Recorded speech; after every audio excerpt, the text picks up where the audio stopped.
হরে কৃষ্ণা। আজ আমি পাঠ করব ভগবদ্গীতার প্রথম অধ্যায় বিষাদ যোগে শ্লোক 11 থেকে শ্লোক 15। अधो प्रथमाध्याय विषाद योगो। श्लोक 11। अयनेषु च सर्वेषु यथा भागमवस्थिताः भीष्ममेवाभिरक्षन्तु भवन्तु सर्व एवहि। অনুবাদ। এখন আপনারা সকলে সেনাবহের প্রবেশপথে নিজ নিজ কৌশলগত অবস্থানে স্থিত হয়ে পিতামহ ভীষ্মকে সর্বতোভাবে সহায়তা প্রদান করুন। শ্লোক 12। তস্য সঞ্জনয়ন হর্ষং কুরুবৃদ্ধা পিতামহাঃ সিংহনাদং বিনাদোচ্চৈ শঙ্খং দধ্মো প্রতাপবান। অনুবাদ।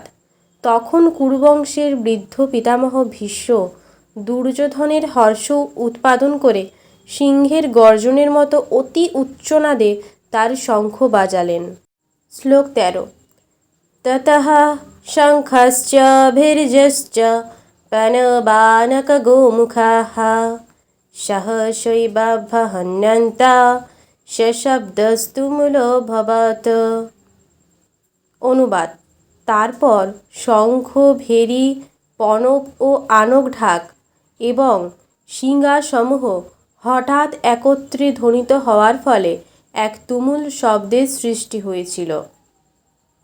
শ্লোক 14। ততঃ শ্বেতৈর্যুক্তে মাহতি স্যানন্দে স্থিতৌ মাধবঃ পাণ্ডবাশ্চৈব দিব্যৈ শঙ্খৈ প্রদধ্যতুঃ। অনুবাদ। অপরপক্ষে শ্বেত অশ্বচালিত এক দিব্য রথে স্থিত শ্রীকৃষ্ণ ও অর্জুন উভয়ে তাদের দিব্য শঙ্খ বাজালেন। শ্লোক 15। পঞ্চজন্যং হৃষীকেশো দেবদত্তং ধনঞ্জয়ঃ পৌণ্ড্রং দধ্মো মহাশঙ্খং ভীমকর্মাবৃকোদরঃ। অনুবাদ। শ্রীকৃষ্ণ তার পাঞ্চজন্য নামক শঙ্খ বাজালেন, অর্জুন বাজালেন তার দেবদত্ত নামক শঙ্খ এবং ভীমকর্মা ও অতিভোজী ভীমসেন বাজালেন পৌণ্ড্র নামক তার বিশাল শঙ্খ।